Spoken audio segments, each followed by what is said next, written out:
जय हिंद प्यारे साथियों, कैसे हैं आप सभी। आशा करता हूँ बड़े अच्छे होंगे।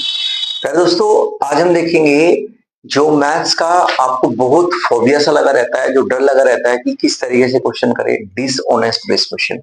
कैसे एक बेईमान दुकानदार ठगता है और कैसे वो प्रॉफिट मार्जिन लेता है सामान को कम कर करके। आज सभी इसी बात पर हम काम करेंगे और देखेंगे क्वेश्चंस कैसे डील किए जाते हैं। चलिए एक बात जैसे एक कोई बेईमान दुकानदार है और वो बेईमान दुकानदार आपसे कहता है कि कोई सामान कॉस्ट प्राइस पर दिया जा रहा है, लेकिन जब वो वेट करता है जब वो सामान को तोलता है, उस टाइम पर उसने 900 ग्राम ही वेट किया। जब उसने वेट किया तो 900 ग्राम वेट किया, लेकिन एग्जैक्टली कितना वेट करना चाहिए था? वेट करना चाहिए था उसको 1000 ग्राम का। मतलब कितना तोलना चाहिए था? 1000 ग्राम, लेकिन तोला कितना? 900 ग्राम।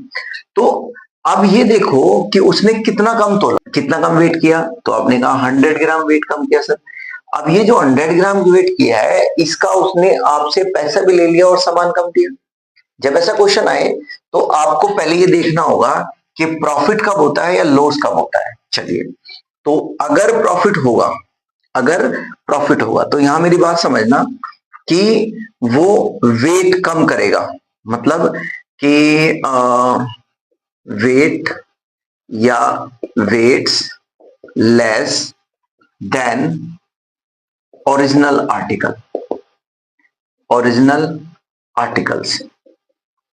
जितना आर्टिकल ओरिजिनल था या जितना आर्टिकल ओरिजिनल वेट करना चाहिए था, वजन करना चाहिए था, उससे वो कम वेट करेगा। जैसे इस केस में, तो इस केस में प्रॉफिट होगा। लेकिन अगर लॉस का केस हो तो वो क्या करेगा? यहां पर ज्यादा वेट करेगा ओरिजिनल से। जैसे एक छोटा सा एग्जांपल इधर समझो। मान लीजिए हमें 100 सेंटीमीटर कपड़ा, जो क्लॉथ है वो मेजर करना था 100, लेकिन बाई चांस हमसे गलती से 120 मीटर मेजर हो गया, 120 सेंटीमीटर मेजर हो गया, 120 सेंटीमीटर। तो आप यहां देखेंगे कि इसमें प्रॉफिट हो रहा है या लॉस हो रहा है। तो आपको यहां मिलेगा सर 100 हमें मेजर करना था, 120 मेजर हो गया, ये तो सर 20 ज्यादा हो गया। अब ये 20 सेंटीमीटर से ज्यादा हो गया, इसकी वजह से उस व्यक्ति को लॉस हो जाएगा। क्या हो जाएगा? लॉस। लेकिन जब वो 1000 ग्राम वेट करना था और कर उसने वेट दिया 900 ग्राम, तो यहां उसने कम वेट किया, तो इस केस में प्रॉफिट हो जाएगा। सबसे पहले मेरे भाई मेरे दोस्तों, आपको ये चीज समझना जरूरी है कि प्रॉफिट कब हो रहा है और लॉस कब हो रहा है। मैं उम्मीद कर रहा हूं आपको ये मेरी बात समझ में आ रही है कि ये प्रॉफिट का केस है। ये कौन सा केस है? ये प्रॉफिट का केस है। और ये कौन सा केस है? लॉस का केस है ना। अभी अगर इतनी बात समझ गए तो अब हम अगले फेज पे चलते हैं कि ये प्रॉफिट और लॉस परसेंटेज हम कैलकुलेट कैसे करते हैं। अभी हमने समझी ये बात।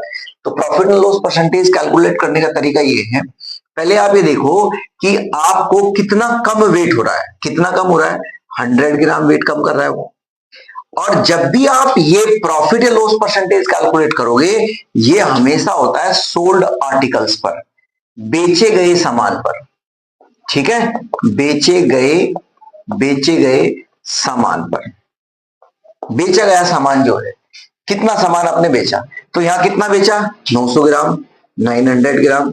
आप इसको परसेंटेज में कैलकुलेट करोगे तो 100 से मल्टीप्लाई करनी पड़ेगी। इससे मल्टीप्लाई करके 11 1/9% क्या आएगा? प्रॉफिट आएगा। समझ में आई बात? क्या आएगा? प्रॉफिट आएगा। इतना प्रॉफिट हो रहा है। एक बार इसे समझिए, यहां पर आपने कितना मेजर किया? ज्यादा, 20। कितना सामान बेचा? 120 बेचा ना। आपने यहां पर 120 ग्राम बेचा है, न कि 100। तो 120 से डिवाइड करेंगे। जब 120 से डिवाइड करेंगे तो ये 1/6 आ जाएगा, और इसकी परसेंटेज वैल्यू होती है 16 2/3% लॉस। तो कितना नुकसान हो जाएगा? 16 2/3% का नुकसान हो जाएगा। आई होप सो आपको ये दोनों कॉन्सेप्ट या दोनों बात समझ में आ गई।